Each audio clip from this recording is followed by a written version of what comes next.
All of you hear me? তোমরা কি শুনতে পাচ্ছ? আসসালামু আলাইকুম স্যার। ওকে, তোমাদের ম্যাডামের ক্লাস আজকে আমি তোমাদের ক্লাসটা নিচ্ছি। ওকে, সো আমরা শুরু করে দেই। আমরা লাস্ট ক্লাসে হাইপারমেট্রি নিয়ে শুরু করেছিলাম, ঠিক আছে?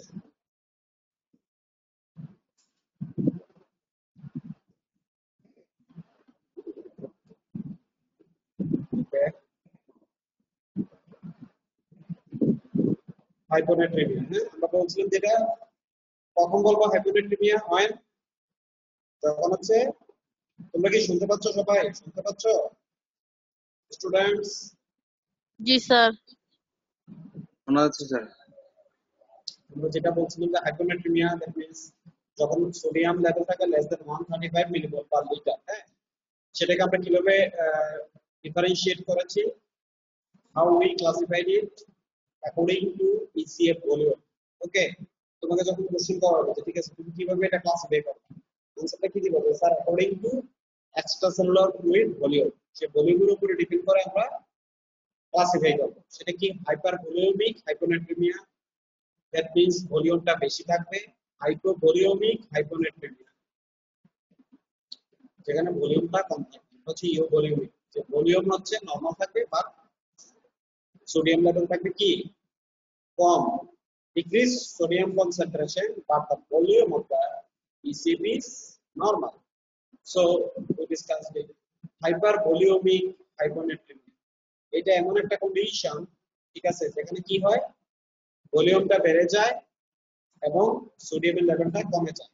Hypervolemic, that means plasma osmolarity is less than 280 milliosmol per liter, ঠিক আছে? Hyponatremia results because the total body water exceeds compared with the total body sodium. ব্যাপারটা হচ্ছে যেটা যে সোডিয়াম যে আসলে কমে তা কিন্তু না, এইখানেই হচ্ছে এটা মজার ব্যাপার। এখানে আসলে কম্পারেটিভলি আমি গত ক্লাসে তোমাদের মেকানিজম গুলো বলছি, কিন্তু এই দুইটা লাইন আমি তোমাদের বলি নাই, এই দুইটা লাইন মনে রাখবা।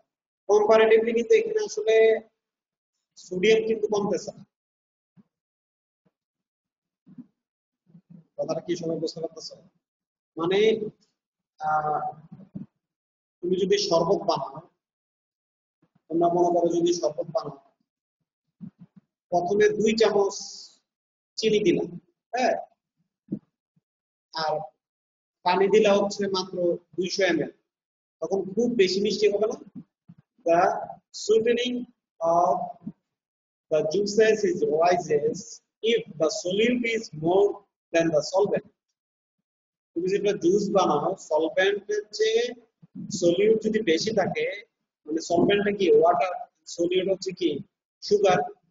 Suppose you added more water in the glasses or in the jug, জগে তুমি এমন বেশি পরিমাণে পানি ঢেলে ফেলাইলা, তখন সেটা অ্যাসিড করবে, তাতে it will exceeds the normal যে কনসেন্ট্রেশন অফ সলিউটস, যে পরিমাণ কনসেন্ট্রেশন থাকলে তুমি যে মিষ্টি পাবা সেটা এক্সিড করবে, মানে এটা হচ্ছে বেশি হবে। কিন্তু তুমি কিন্তু নতুন করে কোনো গ্লুকোজ অ্যাড করো নাই, ঠিক সেম মেকানিজম ওখানে নেওয়ার পরে এই মেকানিজমটাই আমাদের বডিতে হচ্ছে। এই জিনিসটা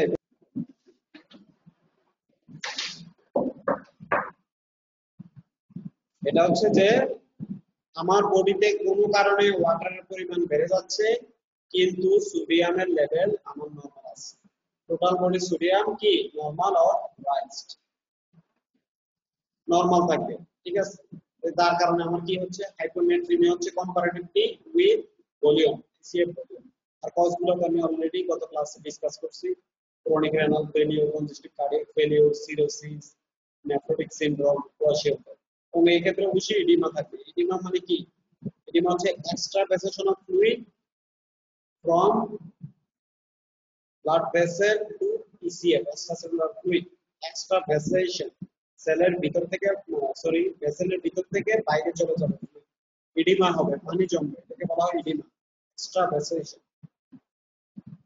এই গেল আমার হাইপার ভলিউমিক হাইপোনেট্রিমিয়া। এখানে এভাবে তোমাদের পরীক্ষায় যখন কোশ্চেন আসবে যে what are the causes of hypervolemic hyponatremia, এইভাবে কোশ্চেনটা আসবে, তোমাদেরকে আনসার দিতে হবে, কজগুলা বলে দিতে হবে, renal failure, congestive cardiac failure, cirrhosis, nephrotic syndrome, kwashiorkor, ঠিক আছে?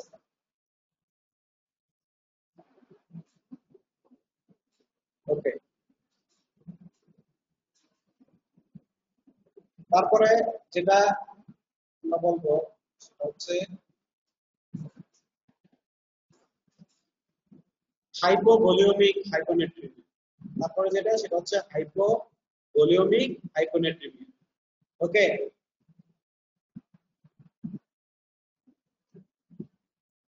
দেখো এখানে কি তোমরা একটা ছবি দেখতে পাচ্ছ, হাইপোভলিউমিক হাইপোনেট্রিমিয়া কি দেখতে পাচ্ছ? একটা বাইকার, কি কয় বাইকার না, কি যারা সাইকেল চালায়, এখন সাইক্লিস্ট, সে সাইকেল চালাচ্ছে এবং দেখো পানি খাচ্ছে। আসলে মূলত মেনলি কি হচ্ছে এখানে, তার এক্সেসিভ সোয়েটিং হচ্ছে, sweating. These people suffering excessive sweating, so he feel thrust, কারণ thrust center stimulation হচ্ছে, ওই যে আমরা মেকানিজম করছিলাম মনে আছে, মেকানিজম সোডিয়াম রেগুলেশন যে মেকানিজমটা করছিলাম, thrust center stimulation হচ্ছে, thrust center যখন স্টিমুলেশন হচ্ছে তখন সে কি করতেছে, যে ইনটেক অফ ওয়াটার, সে তখন ওয়াটারটা খাচ্ছে, পানি খাচ্ছে, ঠিক আছে?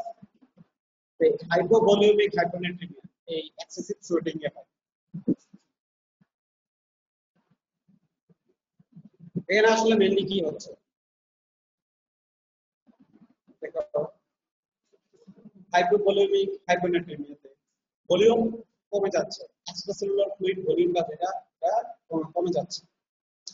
উইথ হাইপোনেট্রিমিয়া তার মানে পাশাপাশি সোডিয়ামও কমে যাচ্ছে, তাহলে কি আমরা বলতে পারি না, so we can say that both water and electrolytes, when both water and electrolytes losses from our body, আমাদের বডি থেকে যখন একই সাথে ওয়াটার এবং ইলেকট্রোলাইট লস হচ্ছে তখনই আমাদের কি হচ্ছে, হাইপোভলিউমিক হাইপোনেট্রিমিয়া হচ্ছে।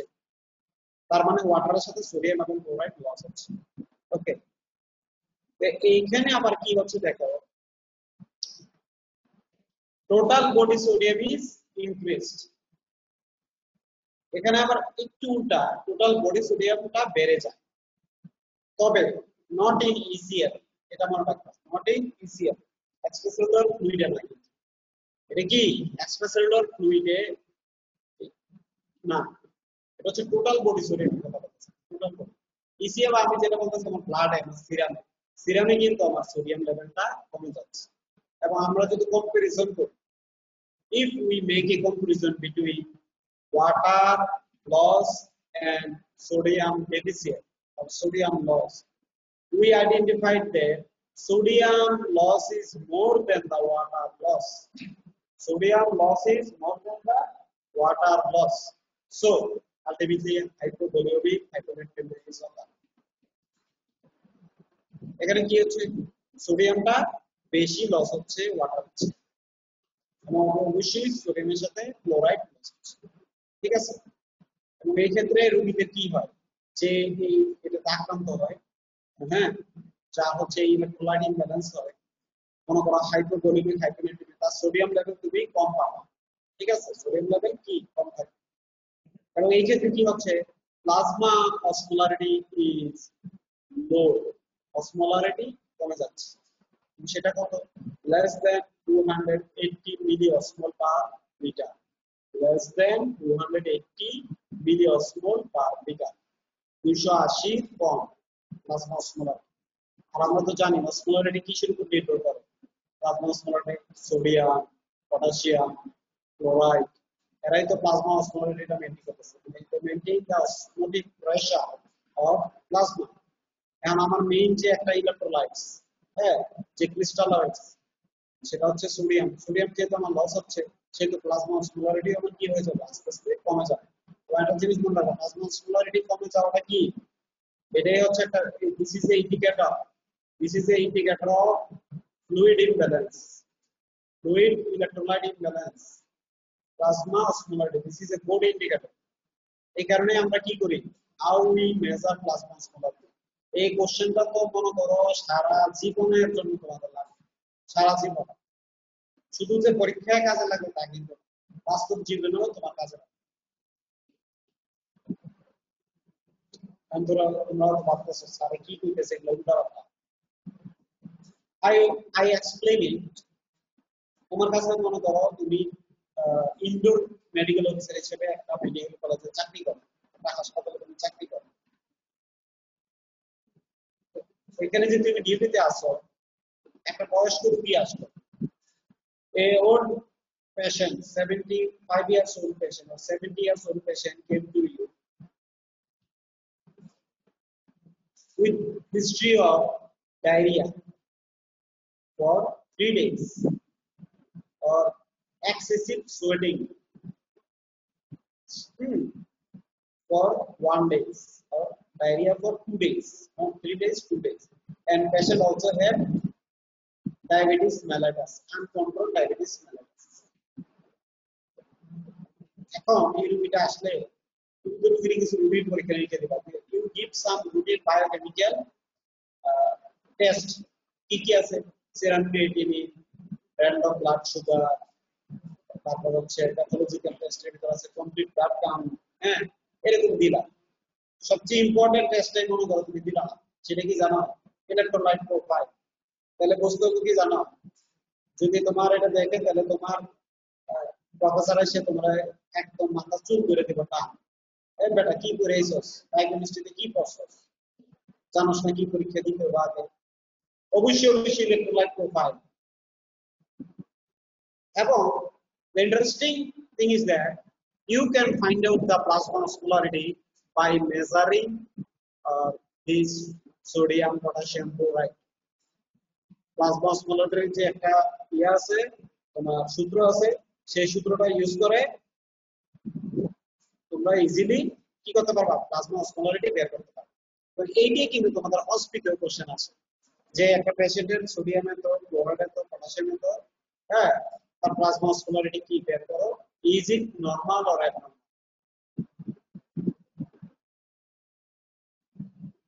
All of you hear me, কি বলতেছি কথাগুলো সবাই কি বুঝতে পারতেছো? জি স্যার। কেউ কোনো কথা বলতেছে? Yes, sir. কি যে ইম্পর্টেন্ট, যে ক্লাসটা তোমাদের জন্য কি ইম্পর্টেন্ট তোমরা কল্পনা করতে পারতেছো, সারা জীবন কাছে লাগবে। আমার কথা মনে পড়বে যে স্যার বলছে, ওকে। সো প্লাজমা osmolarity কমে যাচ্ছে, এবং তখন তুমি যখন এটা ডায়াগনোসিস করতে পারবে যে না এই রোগীটার অবশ্যই ইলেকট্রোলাইট ইমব্যালেন্স আছে, তাড়াতাড়ি তুমি তাকে নরমাল স্যালাইন দিবে। মানে according to consider the Innova factor, তুমি ওই পেশেন্টকে দিবে। যদি আরবিএস কমে যায়, ব্লাড সুগার অনেক বেশি কমে যায়, তখন নরমাল স্যালাইন হবে না, তখন 5% ইন নরমাল স্যালাইন দিতে হবে, 5% ডেক্সট্রোজ ইন নরমাল স্যালাইন দিতে হবে, যেটাতে গ্লুকোজও আছে, নরমাল স্যালাইনও আছে। কারণ পেশেন্টের ইলেকট্রোলাইটও শুধু ইমব্যালেন্স হয় না, তার শক্তির যে উৎস, the sources of cell, that is the glucose level কমে গেছে। এই দেখতে পাচ্ছ তো এই কেন এই এগুলো এত ইম্পর্টেন্ট। তোমার মেডিসিনের মেইন পড়াগুলোই কিন্তু আমি তোমাদের এখানে বলে দিতেছি, বেসিক যে জিনিসগুলো, মেডিসিনের যে ক্লিনিক্যাল বায়োকেমিস্ট্রির যে পার্টটা, মেটাবলিক মেডিসিনের, এটাই কিন্তু বলতেছি। তোমরা যখন মেটাবলিক মেডিসিন পড়বা, মেটাবলিক মেডিসিনে দেখা যাচ্ছে মেডিসিনে আছে এরকম এই electrolyte imbalance, too much important. এবং এই ধরনের পেশেন্ট কি থাকতে জানো, ডিহাইড্রেশন থাকে। They must have dehydration. মানে কি, হাইড্রেশন মানে ওয়াটার বেড়ে যাওয়া, আমার বডিতে হাইড্রেটেড হওয়া। ওয়াটার ডিহাইড্রেশন মানে আমার বডি থেকে ওয়াটার কি হয়েছে, losses of water from my body, so dehydration is present. এদের উপর যদি কি সবাই বুঝতে পারছো?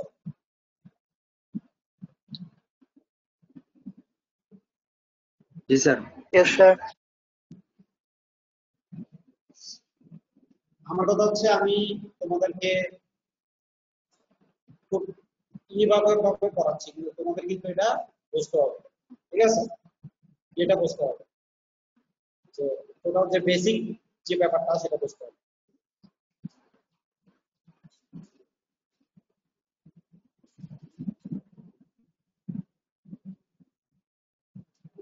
Any question? আর কোনো কোশ্চেন আছে এটা নিয়ে?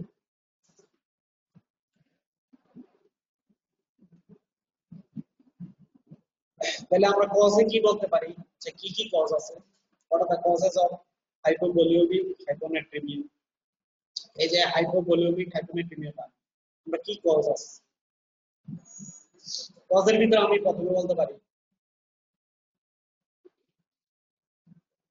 Renal loss of sodium. আমার তো হচ্ছে যে হাইপোনেট্রিমিয়া আবার সাথে hypovolaemia, but sodium is more losses than water. মানে এই এই ধরনের হাইপোনেট্রিমিয়াতে সোডিয়ামটা বেশি লস হবে ওয়াটারের চেয়ে, ঠিক আছে? ওয়াটারের চেয়ে সোডিয়ামটা বেশি লস হবে। এখানে কজ কি? কজের ভিতরে আমরা বলতে পারি renal loss of sodium, মানে ইউরিনারি লস অফ সোডিয়াম। কিডনির মাধ্যমে আমার সোডিয়াম লস হচ্ছে। এই যে দেখতে পাচ্ছ একদম লাইভ কিডনি, এটা কোনো আঁকা আঁকি ছবি না, হ্যাঁ? একটা পেশেন্টের, একজন ক্যাডাভারিক, একজন মৃত ব্যক্তির শরীরের ভিতরে দেখো রেনাল আর্টারি দেখা যাচ্ছে, and this is the kidney. ওকে, এটা renal pelvis, left kidney, right kidney. Okay, this is the spleen. You see, causes are, at first cause is diuretics, renal loss of sodium, renal loss of sodium. প্রথমে যেটা আমরা বলতে পারি সেটা হচ্ছে diuretics. Diuretics হচ্ছে কি এক ধরনের ড্রাগস, হ্যাঁ, যেটা আমরা ইউজ করি কনজেস্টিভ কার্ডিয়াক ফেলিওর, হ্যাঁ, অথবা তোমার হচ্ছে নেফ্রোটিক সিনড্রোম, এই ধরনের অনেক ডিজিজে আমরা ইউজ করি এই ধরনের ডাইউরেটিক্স। কি কি দেখো,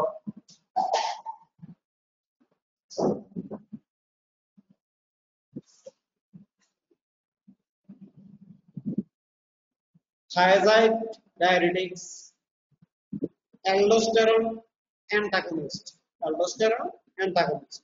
Okay, osmotic diuresis, salt losing nephropathy, তারপর renal tubular acidosis, ketonuria and bicarbonaturia, bicarbonaturia, aldosterone deficiency and AC inhibitor. ওকে, শুনতে পাচ্ছ সবাই? জি স্যার। এই কজগুলোতে কি হচ্ছে আমার রেনাল সোডিয়াম লস, দুই ধরনের লস আছে, একটা হচ্ছে রেনাল সোডিয়াম লস আর একটা হচ্ছে extra renal loss, sodium loss অথবা সল্ট লস। সোডিয়াম মানে তো সল্ট, এখানে রেনাল সল্টটা আমার কিভাবে লস হচ্ছে? কিডনির মাধ্যমে ডায়াবেটিস। উল্টা পাল্টা না জানি যদি রোগীরে তুমি ডায়াবেটিস দাও, অনেকেই আছে একটু আইসা পায়ের ভিতরে পানি দেখছে, একটা ইনজেকশন লেসিস দিয়ে দাও, ওকে ওকে দুটি ইনজেকশন লেসিস দাও, বুঝে নাই? ওই যে অল্প বিদ্যা ভয়ঙ্করী, পড়াশোনা ঠিক মতো করে নাই, হ্যাঁ, কোনো মতে কি করছে, পাস করছে, আবার রুগীও দেখে নেই ঠিক মতো, ফার্স্ট ডায়াবেটিস দাও, দাও দিতে থাকো। আরে বেটা, ডায়াবেটিস দিলে যে রুগীর যে সোডিয়াম লস হইতেছে, কতক্ষণ পর যে রুগী কনফিউশনে চলে যায়, ঘুমাতে চলে যায়, ওইটা কোনো খেয়াল নেই। আমাদের বাংলাদেশে এরকম অনেক ভাবে রুগী মারা যাচ্ছে, একটা পর্যায়ে গিয়ে কোমাতেও চলে যায় বয়স্ক রুগীরা, কারণ কারেকশন হতে পারে না, সোডিয়াম কারেকশন হতে পারতেছে।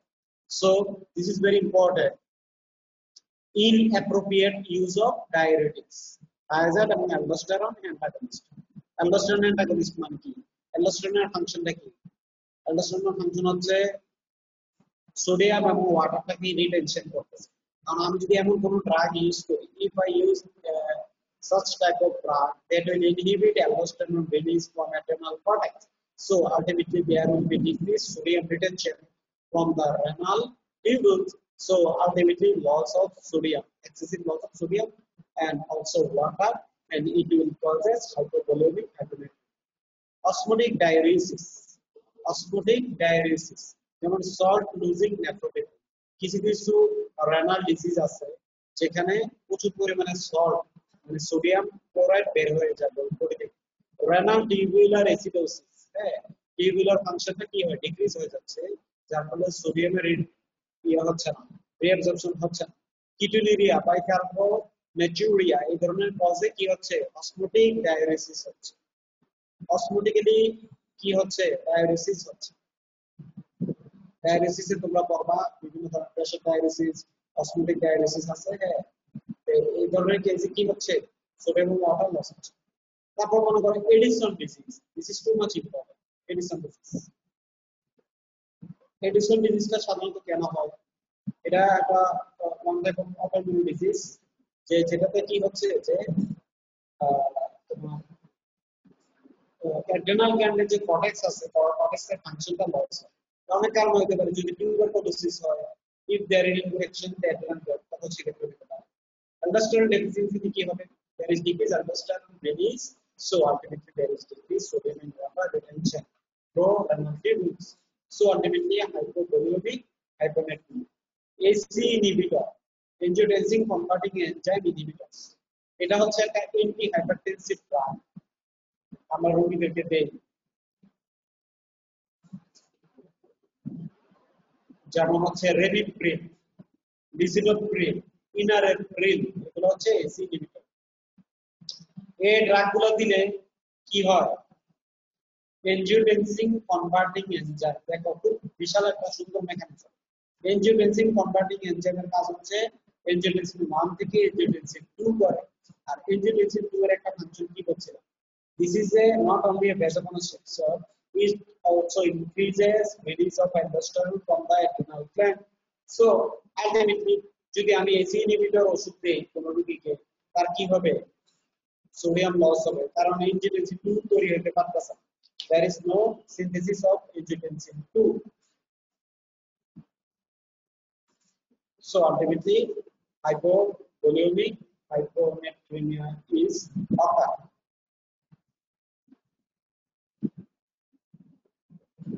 তারপর দেখো সেকেন্ড কজ, যেটা এক্সট্রারেনাল সল্ট লস। এক্সট্রারেনাল সল্ট লসটা হচ্ছে যেটা যে এখানে রেনালের কোনো ভূমিকা নাই, সল্ট লস হচ্ছে অন্য কোনো রাস্তা। The losses of sodium chloride occur in another road other than the kidney. কিডনির বাইরে অন্য কোনো রোডে এটা লস হচ্ছে। সেটা কিভাবে? জিআইটি লস,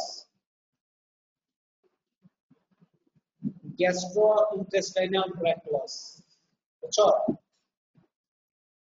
ইন্টেস্টাইনের মাধ্যমে যদি কোনোভাবে সোডিয়াম ক্লোরাইড লস হয়, সেটা কিভাবে? ভমিটিং, বমি করলে, diarrhoea, fistula, paralytic ileus and intestinal obstruction. তারপরে স্কিন লস, বার্ন এবং profuse sweating, external soft loss. এই যে প্রথমে একটা ছবি দিয়েছিলাম না তোমার, এই ছেলেটা যে কিনা সাইকেল চালাতে আছে, ও কিন্তু ওর আসলে কি হইতে জানো? profuse salt loss by use about salt loss due to profuse sweating or excessive sweating. খুব বেশি পরিমাণে সোয়েটিং এর কারণে তার কি হয়েছে? প্রচুর পরিমাণে সল্ট লস হচ্ছে, সো তার হাইপোভলিমিক হাইপোনাট্রিমিয়া ডেভেলপ হচ্ছে। ঠিক আছে? বার্ন, কেউ যদি মনে করো আগুনে পুড়ে যায় অথবা গরম পানি দিয়ে যদি পুড়ে যায়, বার্ন হয়, সেক্ষেত্রে কি হচ্ছে? প্রচুর পরিমাণে সল্ট লস হচ্ছে।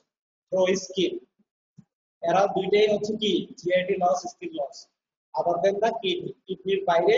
এই কারণে এটাকে বলা হচ্ছে এক্সট্রা রেনাল সল্ট লস। আর সল্ট লস মানেই হচ্ছে সোডিয়াম লস, সল্ট মানেই হচ্ছে সোডিয়াম, এটা মনে রাখবে। ওরা normal saline, sodium chloride, salinity মানে কি? আইসোটোনিসিটি দেন দা প্লাজমা, প্লাজমার সাথে আইসোটোনিসিটি। ঠিক আছে? সল্ট মানে হচ্ছে সোডিয়াম ক্লোরাইড। আমরা দুই ধরনের পেয়েছি। ঠিক আছে? এটা তোমাদের অবশ্যই মুখস্থ থাকতে হবে। What are the causes? Simple one to say about these are renal cause and extrarenal cause. Renal loss of sodium, diuretics,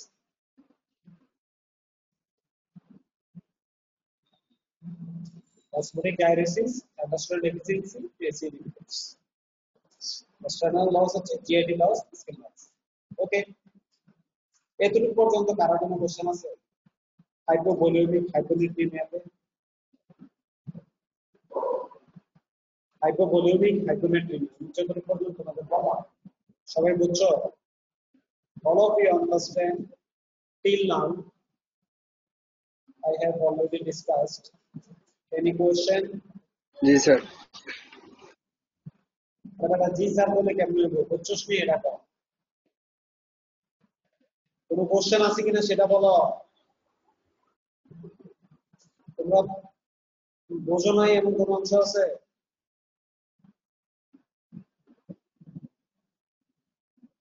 ওকে, তার মানে সবাই বুঝতে পারছে।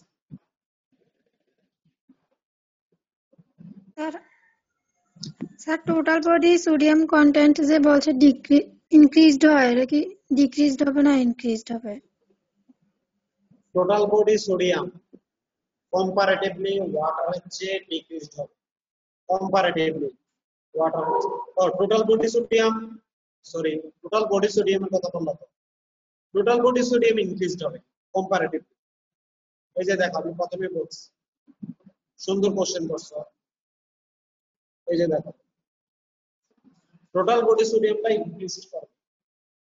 এখন কোশ্চেন থাকতে পারে যে স্যার এটা তো হাইপোনেট্রিমিয়া, কিন্তু টোটাল বডি সোডিয়াম আবার ইনক্রিজ, এটা কিভাবে? বডি সোডিয়াম ইনক্রিজ হলে তো আমি বলতে পারি এটা হাইপারনেট্রিমিয়া। তাহলে আমি তোমার ব্যাপারটা বোঝাই বলি। Hyponatremia this is mainly basis of ECF, extra cellular fluid, মানে আমার সিরাম একটা টোটাল বডি সোডিয়াম। আমি কিন্তু ইসিএফ নট, আমি প্রথমেই যখন তোমাদের পড়ায় বলছি ECF not represent total body sodium, it only represent the serum sodium. এই মুহূর্তে তোমার সিরামে কি পরিমাণ সোডিয়াম আছে, তাহলে টোটাল বডি সোডিয়ামটা আমার ইনক্রিজড হবে। ঠিক আছে, কথাটা কি বোঝাতে পারছি? ফাহিমা? ইয়েস স্যার, বুঝছি।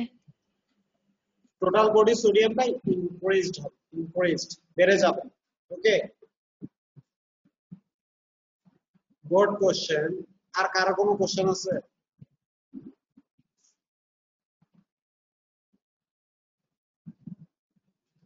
তার মানে সবাই বলছো।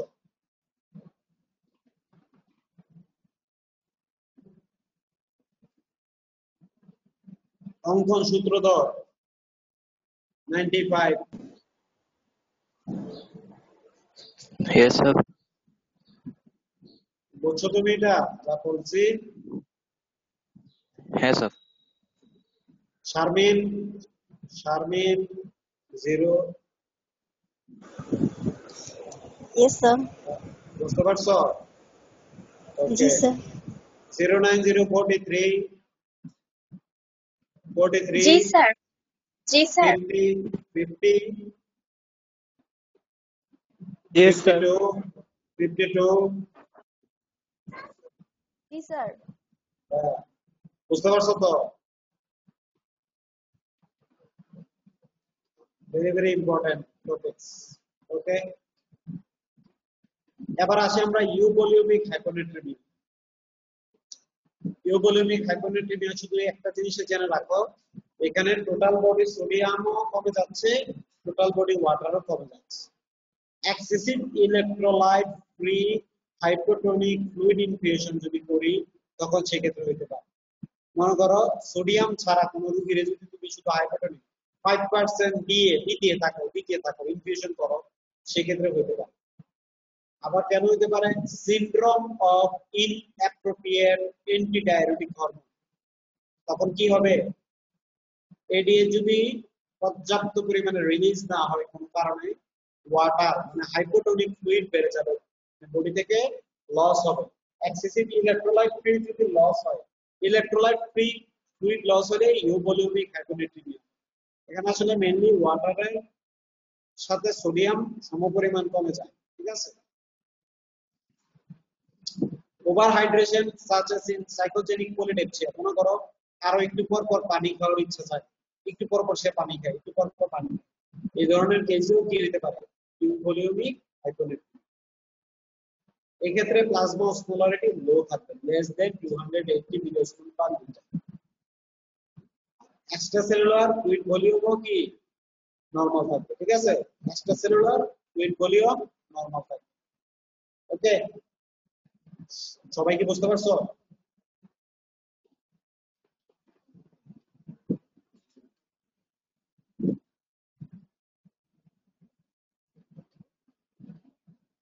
স্টুডেন্টস, ইউভোলিমিক হাইপোনাট্রিমিয়া আর একটা কথা হচ্ছে হাইপোথাইরয়েডিজম এবং অলসো হাইপোঅ্যাড্রেনালিজম।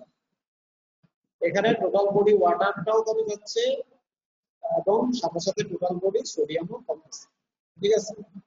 ইউভোলিমিক কিন্তু আলটিমেটলি কেমন ভাবে কমতেছে?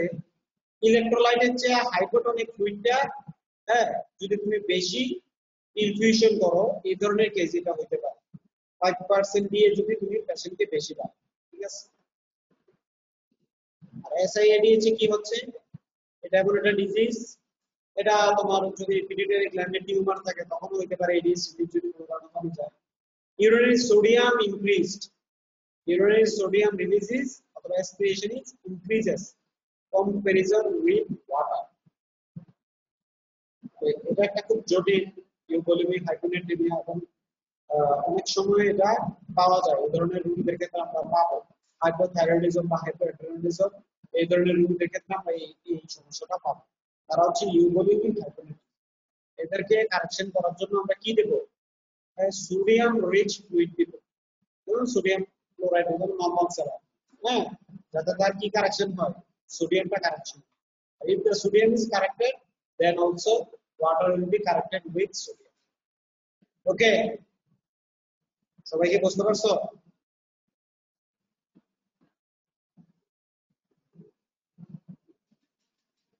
All of you understand?